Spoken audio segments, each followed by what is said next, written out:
Hello my beautiful solar family, कैसे हैं आप लोग। और आप लोग का बहुत बहुत स्वागत है आपके अपने चैनल पर जिसका नाम है डिवाइन कनेक्शंस 99।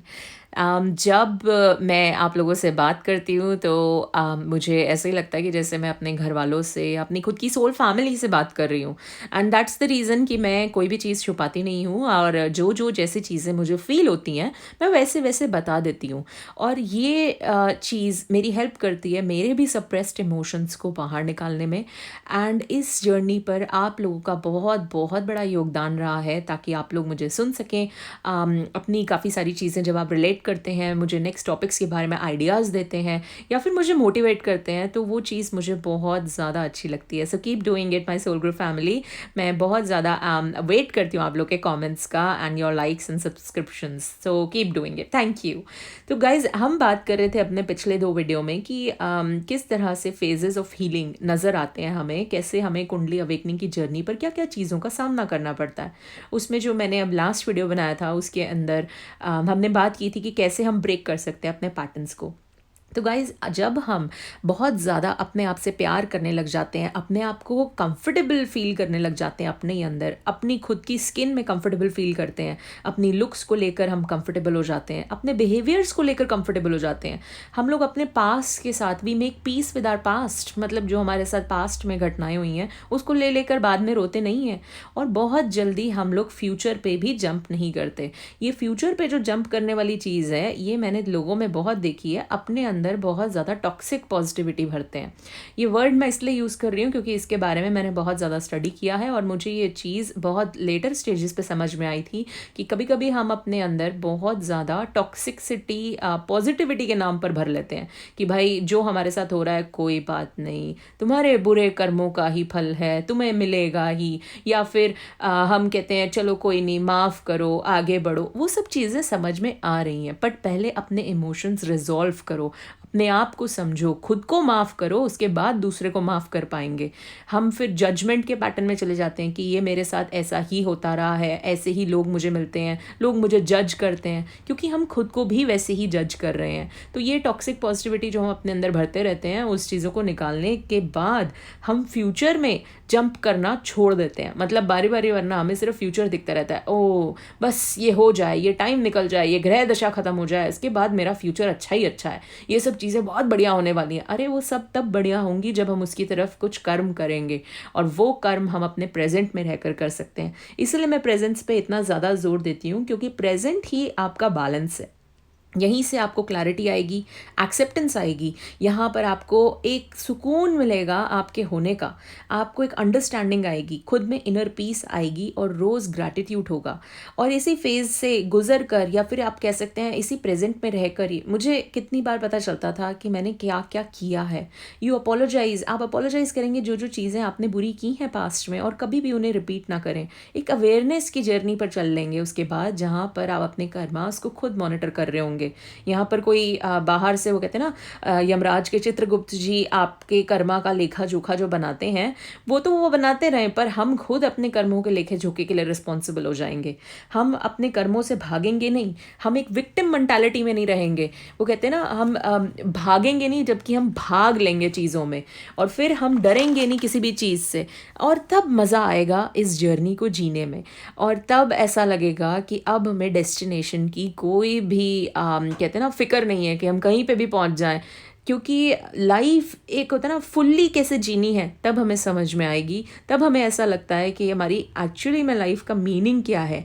ऐसे ब्यूटीफुल, उसके बाद मेरे पास मीनिंगफुल रिलेशनशिप्स अट्रैक्ट होते थे, और फिर मैं इतना कंफर्टेबल हो गई थी अपने प्रेजेंट के साथ कि मुझे मज़ा आने लग गया था अपने ही साथ रहने में। बहुत टाइम तक मैं अकेली रही हूँ, और कई लोग मुझे बोलते थे हम अकेले रह के पागल हो जाएंगे, पर मुझे बड़ा मज़ा आने लग गया था। कहते हैं ना, एक इनर पीस, एक जॉय मिलने लग गया था। और तब आप कहते हैं एक तरह से स्टे इन द मिडल, मतलब तब आप एक बैलेंस में आने लग जाते हैं, जब आप गुड कर्मास इतने ज़्यादा अक्यूमुलेट करने लग जाते हैं अपने पुरानी चीज़ों को देखते देखते, कोई अंदर टॉक्सिक पॉजिटिविटी नहीं भरते, बहुत कॉन्फिडेंट हो जाते हैं जो आप हैं, जैसे आप हैं, अपने आप को वैसे ही देखते हैं, वैसे ही प्यार करते हैं। और स्टे इन द मिडल के मेरे एक साइकोलॉजिस्ट डॉक्टर ने बहुत अच्छे से मुझे समझाया था कि वो मुझे बता रही थी कि वो एंड ऑफ लाइफ केयर के यूनिट में कभी कभी अपनी सेवाएं देती थी। मतलब जहाँ पर जो लोग मर रहे होते हैं वो उनको साइकोलॉजिस्ट सेशंस वगैरह उनसे बात किया करती थी। तो उन्हीं में ऐसे एक इंसान थे जिनसे उनका काफ़ी अच्छा बॉन्ड हो गया और वो बहुत अच्छे से उनके साथ काम करते थे, चीज़ों को समझते थे, विचारों का आदान प्रदान होता था, बड़ा मज़ा आता था उन्हें उनके साथ। और एक दिन वो सुबह गई और उन्हें पता चला कि उनकी डेथ हो गई।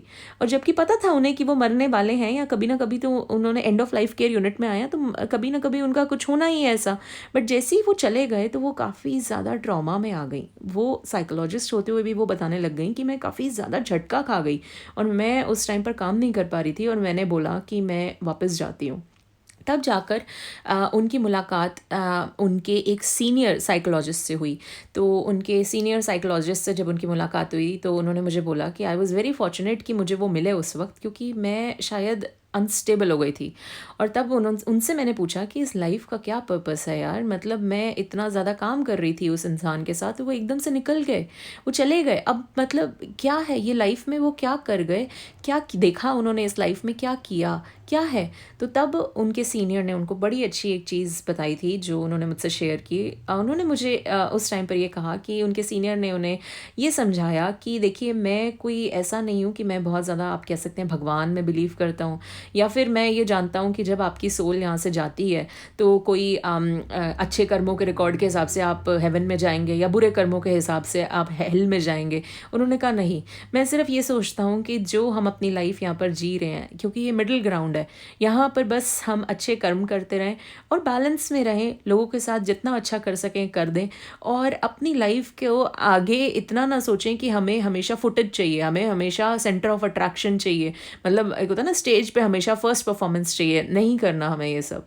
हमें कभी कभी बैठ कर शो को एंजॉय करना है और उसी को एंजॉयमेंट को ही शायद लाइफ कहते हैं। तो it was very beautiful the way she explain, क्योंकि उस टाइम पर जब वो इमोशनल होकर मुझे ये चीज़ शेयर कर रही थी, क्योंकि मेरी काफ़ी अच्छी वो फ्रेंड भी बन गई, बिकॉज मैं भी इस जर्नी पे बहुत इसी तरह से काम वाम करती रहती हूँ और यही इसी तरह के थॉट्स आपस में हम लोग शेयर करते हैं। सो उन्होंने जब मुझे ये चीज़ बताई तो इवन मुझे भी काफ़ी ज़्यादा उस टाइम पर इमोशनल लगा कि कितने ब्यूटीफुल और सिंपल तरीके से उन्होंने ज़िंदगी को समझा दिया कि हमें हमेशा ही लाइफ में लोगों का सेंटर ऑफ अट्रैक्शन नहीं बनना है, हमें बैठ कर इस लाइफ को इन्जॉय करना है और मिडिल ग्राउंड में अपने बैलेंस को ढूंढते रहना है, and that's all life is. So guys, इसी नोट के साथ मैं आज का वीडियो यहाँ पर पॉज करूँगी एंड आई रियली होप आपकी हेल्प हुई हो। Take care of yourself my beautiful soul group family. I am really proud of you all doing such a good work on your journey. इसी तरह से अपने काम करते रहिए and if you want to connect to me please email me या फिर comment section में कोई ना कोई कमेंट कर दीजिएगा। So take care again, love you all, I miss you all, bye for now and Radhe Radhe. Thank you for your time and support my Soul Group family. If you want to continue support my work, then please like, subscribe and share for the latest upcoming videos. If you want to book a session with me, then please email divineconnections99@gmail.com.